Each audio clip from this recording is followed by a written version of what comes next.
สูบป่ากินข้าวน้ำแบบนี้บรรยากาศบ้านเฮามันตึงเหมาะตึงงามขนาดเลยนะครับนานทีจะมีบรรยากาศแบบนี้เฮามาลุ้นกันก่อนเลยนะครับน้องสูบป่าวันนี้จะได้ป่านักก่อสวัสดีครับพ่อแม่พี่น้องวันนี้ผมจะป้าปีป้าน้องเข้าป่ากันก่อนที่ว่าวันนี้เฮานัดกันหลายวันแล้วนะครับนี่จะป้าปีป้าน้องสูบน้ำเอาป่ากันก่อนเลยนะครับผมคุยนะว่าป่าซ่าเขาเนี่ยมันนักขนาดนี่ผมและทีมงานหลายๆคนนะครับเนาะป้ากันไปเอาหัวพญานาคไปสูบน้ำกันก่อนงบประมาณที่ไปสูบป่าในรอบนี้นะบอกเลยว่า3 แบงค์เท้าพญานาครถไถนะบ่ได้เจ้าเขานะครับนี่ก็ไปยืมเขามาฟรีๆนะครับเติมน้ำมันเขาแค่นั้นบอกเลยนะครับงบประมาณยังบ้านปลายขนาดนี้ผมกลับบ้านมารอบนี้นะผมชอบบรรยากาศบ้านสาวแมมขนาดเลยนะครับแมมมีนาสวนยางนักขนาดเลยหมู่บ้านสาวแมมมีนาจะกรีดยางนะเป็นรายได้หลักเลยนะสวนยางที่ผมไทยทำนี่นะกับบริเวณสวนยางของสาวแมมนะครับชอบบรรยากาศแบบนี้ขนาดเลยนะครับเนาะสาวแมมมีนาบ้านปลาเมืองเขาจะแต่เลยเรียกว่าสำนักบ้านสาวแมมมีนานักขนาดนะครับ4 สำนักเลยนะครับเนาะถ้าผมจำมาฮิตนะจากได้รถไถมาเรียบร้อยแล้วก็มาตัดเตียนชูบน้ำกันก่อนเลยนะครับเนาะจะมาลุ้นกันก่อนว่าป่าของเขาจะนักกอและลุงจะล่วงกับบ่ฮู้เหมือนกันนะครับเนาะสูบป่ารอบนี้พ่อแม่พี่น้องคนนึงคอมเมนต์มาเหมือนกันนะครับสูบวันเดียวบ่แห้งหรอกครับน้ำแบบนี้แม่นแต่เลยนะครับเนาะผมสูบน้ำนี่นะ2 วันเลยนะครับถึงจะเสียเวลา2 วันนี่นะก็ม่วนดีนะครับเนาะแบบนี้มันหาดูได้ยากเลยนะครับเนาะถ้าเฮาบ่ได้กลับบ้านมาเนี่ยแบบนี้ชอบมากเลยครับเนาะหาอยู่หากินแบบนี้นะครับการบ้านสาวแม่มีนะก็เย็นเหมาะขนาดเลยจากเฮาล้อป่าวันนี้นะก็คงบ่ได้กินนะครับผมจะป้าปีป้าน้องมาย่างหัวหมูกันก่อนหัวหมูนี่นะก็เหลือยา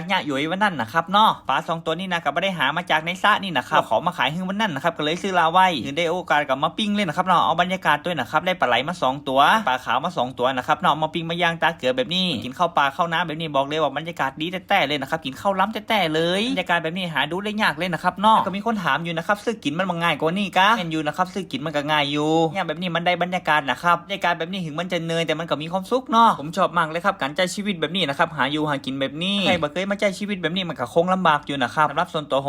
อยู่บ้านนอกนี่นะผมใช้ชีวิตแบบนี้ครับเป็นปกติแล้วผมก็มีความสุขในการใช้ชีวิตแบบนี้ตัวนะครับก็วางแผนกับสาวแม่ไว้อยู่นะครับทำงานประมาณสัก4-5 ปีนี่อยากจะกลับไปอยู่บ้านนอกอยากจะซื้อตีซื้อตังแล้วทำบ้านหลังน้อยๆไว้สักหลังหนึ่งนะครับผมได้กลับไปอยู่บ้านนอกมันก็ผมก็ไม่ได้ไปกรีดยางอย่างกับเขาหรอกครับก็อยากจะเลี้ยงนกคำซื้อออนไลน์ขายของปลาอย่างหลายอย่างจะบอกครับบ้านสาวแม่มีนาอึ้งนักขนาดแล้วก็เฮ็ดนักตัวได้ไปอยู่นี่นะผมจะขายแบบออนไลน์ให้พี่น้องได้กินกันก่อนเลยนะครับเนาะอาจจะขายอึ้งไข่แบบถูกๆเลยนะครับเนาะก็นี่นะผมก็เคยซื้ออึ้งไข่มากินนี่นะโลประมาณ8 แบงค์แดงเลยนะครับแต่ครับมันแพงขนาดเลยนะครับเนาะ8 แบงค์แดงนี่นะบ้านสาวแม่มีนาหาอยู่หากินง่ายแต่เลยนะครับก็อยากจะมาใช้ชีวิตแบบพอเพียงครับปลูกผักปลูกไม้กินเองลดต้นทุนในการซื้อกับข้าวได้หลายอย่างเลยครับถ้าเฮาปลูกผักปลูกไม้กินเองยิ่งผมมารับจ้างกรีดยางนี่นะผมบ่ยากนะครับเนาะผมเหนื่อยมาทั้งชีวิตแล้วนะครับว่าอาชีพกรีดยางมันดีก่อนมันก็ดีอยู่นะครับเนาะแต่มันเหนื่อยสำหรับตัวผมนี่นะมันเหนื่อยมาเกินชีวิตแล้วนะครับเนาะก็มีหลายอาชีพอยู่นะครับที่มันยากเงินที่เขาได้นักนี่นะสบายตัวนะครับเนาะอาชีพนี่นะผมก็ขอปิดไว้กันก่อนนะครับยังบ่บอกเตี้ยนะครับเนาะว่าจะอาชีพไหนก็จ้างมันก็ครับทุกอย่างนะครับมาเผื่อเงินทั้งนั้นมันก็ครับเนาะแต่นะครับวันนี้ผมป้าพี่ป้าน้องมากินข้าวปลาแบบนี้บรรยากาศดีขนาดย่างหมูย่างปลาหนังตั้งวงน้ำเก๊กฮวยปอกเด้งกันก่อนเลยนะครับเนาะ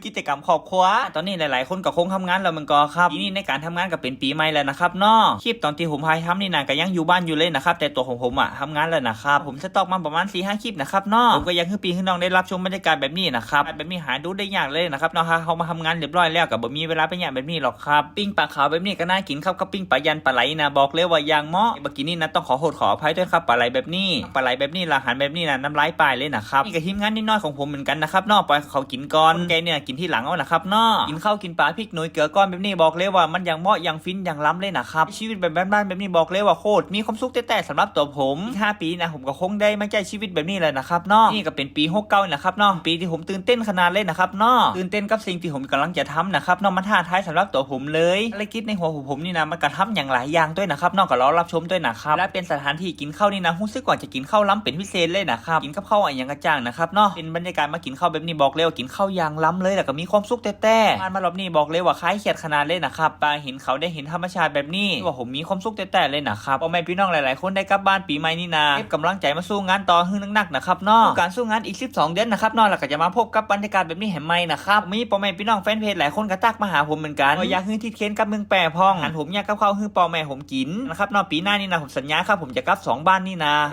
ปทำอยากกับข้าวกับป๋าให้พ่อให้แม่ผมกินนะครับเนาะพ่อแม่ผมนี่นะจะบ่ค่อยเน้นอยากกับข้าวนะครับน้ำเก๊กฮวยมากกว่านะครับเนาะปีหน้านี่นะแกคงดื่มมาได้นักหรอกครับเพราะแกมีหลานน้อยสาวของผมเนี่ยก็จะไปเกิดเดือนหน้าเดือนไหนเลยนะครับเนาะ